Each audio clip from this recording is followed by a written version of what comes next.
Nobody likes to scratch their watch, but it's bound to happen at some point, especially if you wear your watch and you wear it regularly. Now we know that no watch is 100% scratch proof, but there are certain materials and even certain coatings that companies put on their watches that make them less susceptible to scratches.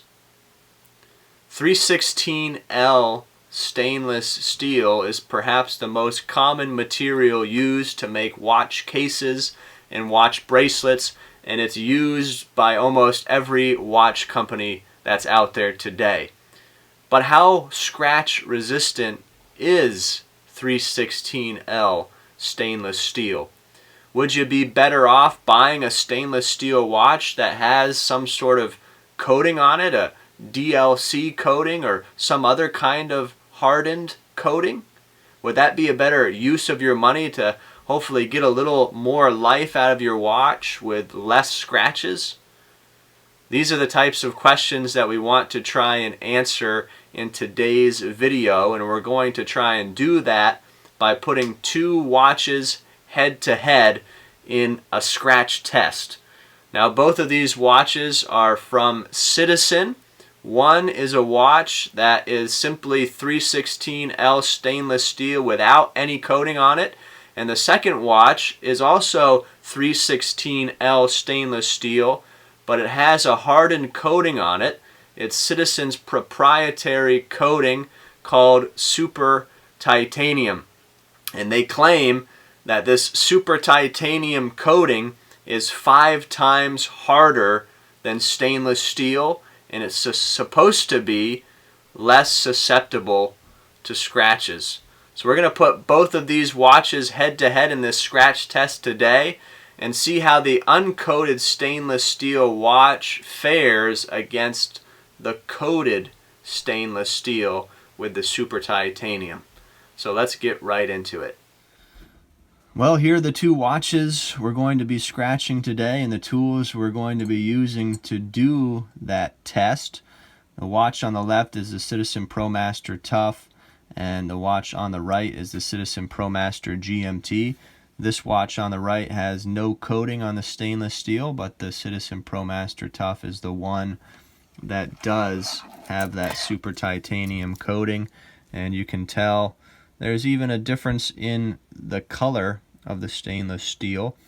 The one without the coating is a little bit lighter, a little bit normal colored, you might say, stainless steel than the Citizen Promaster Tough. I have to say I like the look of the darker stainless steel with that coating a little bit better, but we're not talking about looks today. We're trying to find out if this coating actually is more scratch resistant than a watch that has no coating.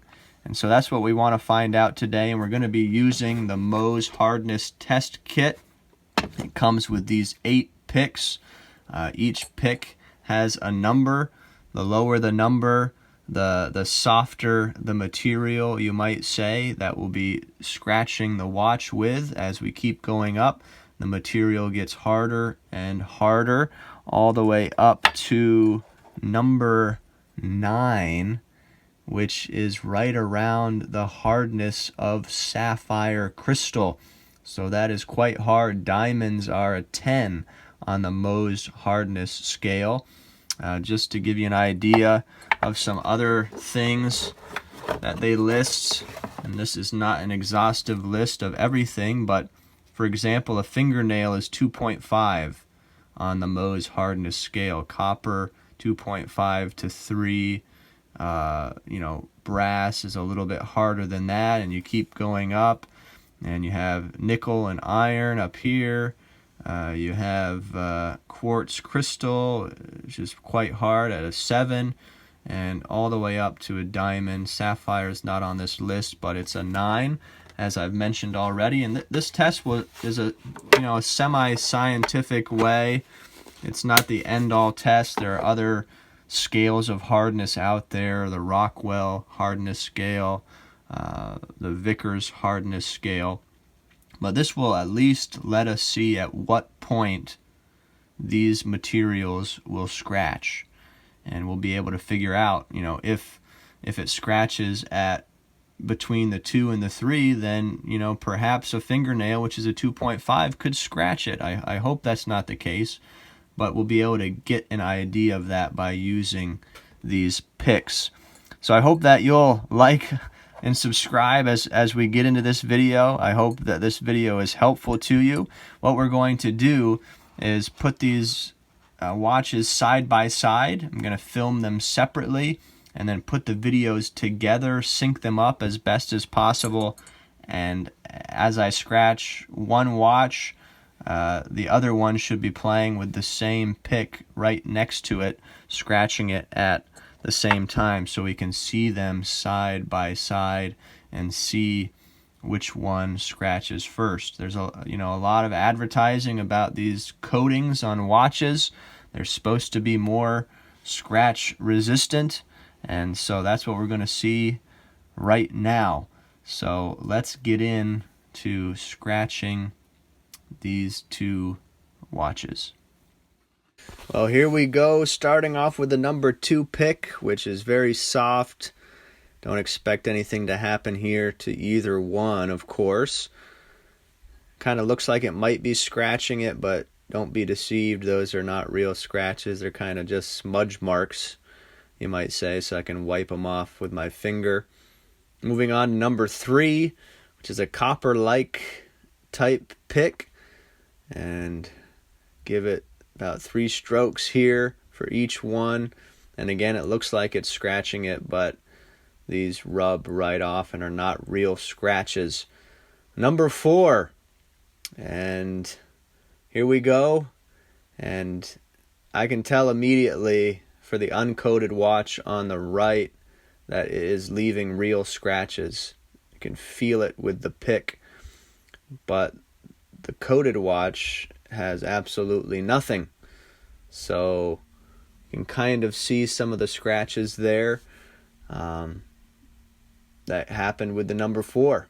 Now we're going to number 5 to keep up with the test, to keep going until we scratched the coated watch on the left here. And of course the uncoated will continue to scratch because number 5 is harder than number 4. And still no scratches on the Promaster Tough with the coating, that super titanium. So we're going to keep going to number 6 and see what happens here. Kind of focusing on the Promaster Tough with the coating. Now, as you see, it's starting to leave scratches through that coating with the number 6 pick.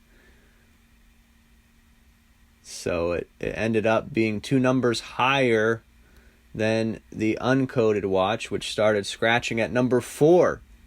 So it seems like the coating is working, at least somewhat. So we'll keep going just to see what level we can go up to here. Number 7, of course, they're both scratching up and leaving pretty good deep scratches on both watches. Yeah, it's kind of hard to see in some light, but as you zoom up you can see them a little bit better. And as I hold them side by side here, not underneath the macro lens anymore, we can kind of get an idea what they look like. The uncoated stainless steel and the super titanium.